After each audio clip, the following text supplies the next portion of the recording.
I let you make my new Roblox anime game. If you've been paying attention to my community tab or you've been on YouTube in the last couple of days, you may have noticed that I've been posting a whole bunch of polls, votes related to anime, and it's not for no reason. Now the reason for this is simple. Using the results from the votes that you guys sent in, I'll be fully concept designing and coming up with an original Roblox anime game made by you guys. If you want to see a similar video or like a part 2, get this video to 1,000 likes, and that's pretty much it. Let's get straight into it. The first things first, we have to figure out what anime is our game gonna be based on. Now to choose that, I actually did a poll around 16 hours ago, and as y'all can see, I said right here which anime needs a new Roblox game the most. And it looks like Naruto won, but a lot of y'all commented unique ideas, so I kind of want to take a look at that real quick. Okay, this dude right here said Magi. It has the most potential to be made into a good game. All right, Magi would be a good one. A Debogan type Hunter x Hunter game, that's interesting. God of High School, that's also not a bad one, I won't lie. Chainsaw Man, Konosuba, SAO. You know what? All these are really interesting concepts, but just to keep the video kind of simple, I'm gonna have to go with what won the votes, and I think we're gonna have to go with Naruto. I'm not gonna lie. I can make a really cool idea for a Naruto game, but I will probably use some of the ideas y'all left here for future videos though, so everybody who commented, I really appreciate it. So now that we have Naruto, next thing we gotta do is figure out what the hell our players gonna do. As y'all can see right here, I did a vote 4 days ago asking what the most important things that Roblox anime games do completely wrong is, and as y'all can see, progression won. So now I'm gonna go and design the progression for this game. I'll figure out how the hell they progress, and yeah, I'll see y'all when I'm done. Yo, don't blame me, but this is a super basic concept that I just came up with for a Naruto game. I'm not sure what I'm calling this game yet, but basically how it's gonna work is this. You spawn in the game, and afterwards you choose your character as well as your traits.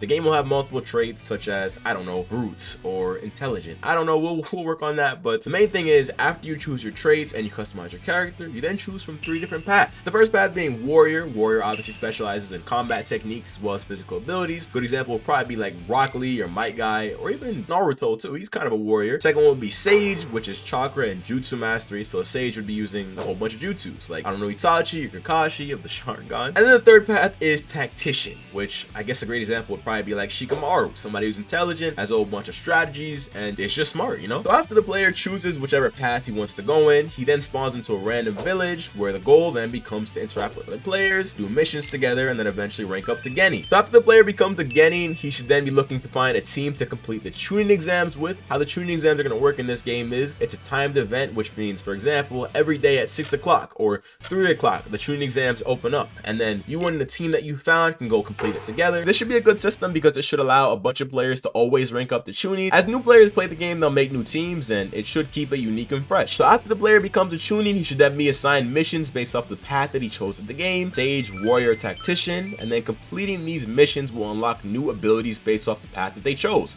So for example, if you complete a Sage mission, maybe you'll get a new jutsu. If you complete a Warrior mission, maybe you'll get dynamic entry. Tactician, I don't know, maybe like a substitution jutsu or something, but it should be cool. The player should also be able to choose their alignment, like if they want to go rogue or not, but that's more of a mechanic, so I'll probably go more into depth on that later. But anyway, after the player gets a certain amount of progression in their story, they should then get a mentor NPC, like Kakashi or Asuma, that then teaches them more advanced techniques and just gives them general advice. Tournaments would be a huge part of the game because players will be able to go against other players and unlock rewards they can't get normally. So that's the PvP and interaction that y'all voted for, because boxing is going to be huge in this game, and killing other players will actually give you the rewards as well as EXP to level up and gain more progression. So boxing is going to be a huge thing in this game. At later stages in the game, when the progression is a little bit higher, players should be able to take Jonin level missions as they reach the top of their progression, like the very pinnacle, that then unlock them new transformations and high level abilities. So maybe if you're born into the Uchiha clan or something, you then can unlock, I don't know, Mangekyo Sharingan. We probably make it a little cooler than that, but just an example of like an ability, maybe like Gates is probably a better, yeah, Gates is a better example, because that's not a clan thing. So if you're a warrior and you're taking Jonin level warrior missions, you can then unlock Gates that way. But another thing players are going to be able to do is you can also later on in your progression combine multiple paths. So for example, if you want to be a tactician and a warrior, you can do that. If you want to be a sage and a tactician, you can do that. But you probably wouldn't be able to get like Gates and Jutsu because that'd be kind of busted. But if you want to go like a super high level sage and then kind of like a low level warrior, like you have all these crazy great fireball techniques and then you have like dynamic entry as some taijutsu, you could do that. That would be valid. So now that we have the progression planned out, the next thing we're going to go ahead and look at is what is more important, abilities or combat and mechanics, and y'all made this vote very clear. So the next thing I'm gonna go ahead and plan out is the game's entire mechanics, how it would work, what would you do, and I'll see y'all when I'm done. Alright, yo, so here I have some unique concepts. Some of these are based off previous games, and of course I couldn't be 100% unique as I'm not the first person making a Naruto game. We're gonna be doing the simple concepts like tree jumping and chakra running. Every single game does those, so it's not really anything crazy. So the first thing is the player should be able to choose their alignment. So for example, if you wanted to choose to be loyal to your village, you should be able to do that. But if you wanted to go rogue, you should be able to do that too. Be rogue ninja. Next thing is chakra. Chakra should be used for everything. That's right. Taijutsu, normal jutsu, sage jutsu, chakra should control everything. This is going to ensure that players have to be strategic and they have to use their chakra properly. They have to control their chakra usage. Chakra can be recharged over time or through meditation, which means you can choose to sit there and recharge it, or you can do it over time.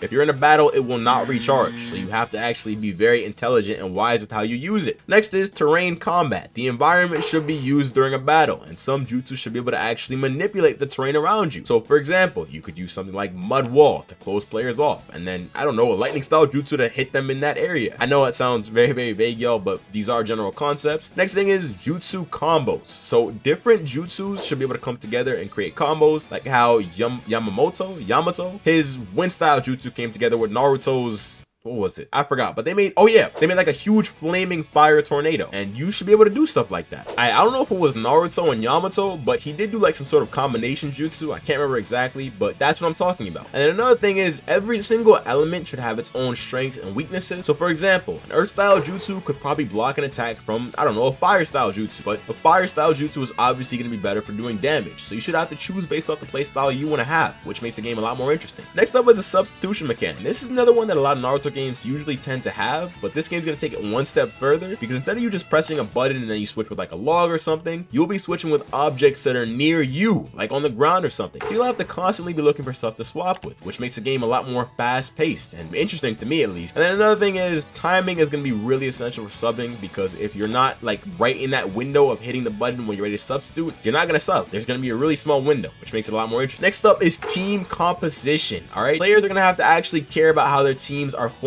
with each player in a team having their own role. So for example, it can be a tank type player, a damage, or a support healer. And I'm not sure how we're gonna do that, because I don't know any tanks in Naruto, but I'm sure I can think of somebody. Maybe a character like Kakuzu would be a tank, for example. But anyway, players should be able to experiment and come up with unique strategies for team battles. Teams should be super important. Team jutsu, that's something that Naruto Ultimate Ninja Storm does, and I think we could do that too. Next up is status effects. So some weapons as well as jutsu should have varying status effects, like for example, poison. You could have poison jutsu or poison on a kunai. Paralysis, if you get hit with lightning jutsu, you should get stunned and be paralyzed, or something as crazy as blindness. And this is going to encourage players to be a lot more strategic. Like obviously, if I see a poison kunai coming at me, I'm blocking that, I'm getting out of there, or I guess a kunai in general, but it should be really cool. Next up, more on the combat. Players like in Naruto should be able to box pretty much anywhere. My guy was fighting Kisame literally under the water, and that's what I want to go for. Players should be able to fight in the air, on the ground, or even under the water. That would be super cool. Transformations. So in Naruto, transformations are usually pretty busted, but not all the time. A good example I can think of was when Naruto unlocked like I think 4 or 6 tails against Orochimaru, and Orochimaru was still boxing with the QB Naruto, and that's what we need. Transformations should be super busted, allow the player to get stronger, but they should also have drawbacks and trade-offs. They shouldn't just be like, okay, I unlocked this, GG, match is over. That's just brain dead. It's not fun. We need to make it better than that. Next up, we have camera angles. So the camera should be super cinematic and allow the players to feel as though they're immersed in the actual Naruto world. I don't know, that's just cool to me. So that's the mechanics, the progression. I don't know if I'm missing anything. I'm gonna actually take a second. I think I forgot something. Alright, y'all, so the last thing we have here is clans. This is the one thing that kind of makes Naruto game what it is, except in this game it's gonna be a little bit different. So how clans will work is, in this game you'll actually be able to choose your clan. It's not gonna be like most of the Naruto games you have to spin for your abilities. No, you get to choose which clan you want to go to, because it's gonna be pretty balanced. So how clan abilities are gonna work is, each clan will have abilities that can only be unlocked by that specific clan, with each clan having a mentor NPC that helps that player progress through their abilities. Now, if you want to go through your clan progression, you can choose to, but you can be just as strong by neglecting your clan, rejecting it. Shoot, be a sage, go master your jutsu. You don't have to be a clan member or go for your clan. Like, you don't have to go Uchiha or Hyuga. You can be just strong as a normal player.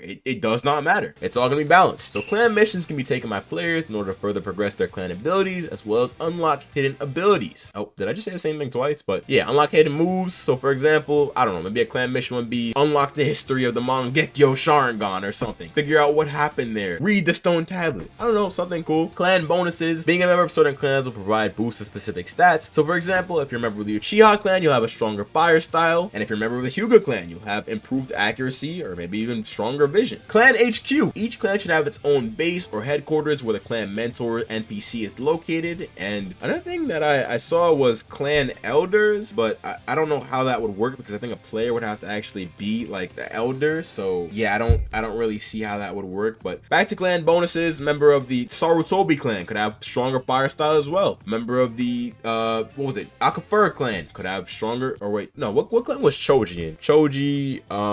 Choji clan. Akimichi, a member of the Akimichi clan, could maybe eat food and gain more HP from it or something. I don't know, but each clan will be unique and useful and it'll be pretty cool. But that's pretty much it. I don't think I really missed anything. If y'all want to see more stuff like this where I just come up with unique concepts and then maybe actually create these games, if y'all would want to see that, because I don't want to go out and just try to make the game if y'all don't actually like this idea. So if y'all like what I talked about in today's video and you'd like to see this in an actual game, or you want to see me come up with more concepts and then make games based off that, let me know. This is something new. I've never tried this before. I don't even know if y'all gonna like this. This video could get 0 views. I'm not sure, but if y'all do want to see more of this, then let me know and I'll genuinely consider it. If y'all like this concept, let me know and I'll consider that too. If y'all want to see a similar video or a part 2 to this, get this video to 1,000 likes and I'll probably come back. But with that being said, hopefully you guys enjoyed. Let me know what you guys think about the concepts. Don't forget to hit that sub button, like the video, and I'll see you guys in the next one. Later. Oh, actually, one more thing before I end the video. If you made it this far in the video, I want you guys to come up with a unique name for this game. Only the OGs who are still here. See, most of y'all clicked off at this point. But for those of y'all real ones who are still here, y'all get to choose game name, title, whatever. I'll actually pin the comment that I like the most. And then if I do a part 2, the game will be named from you guys. So not only did you guys come up with most of the abilities and stuff, y'all are going to be choosing the game's name too. So yeah, I'll see you on the next one. Later.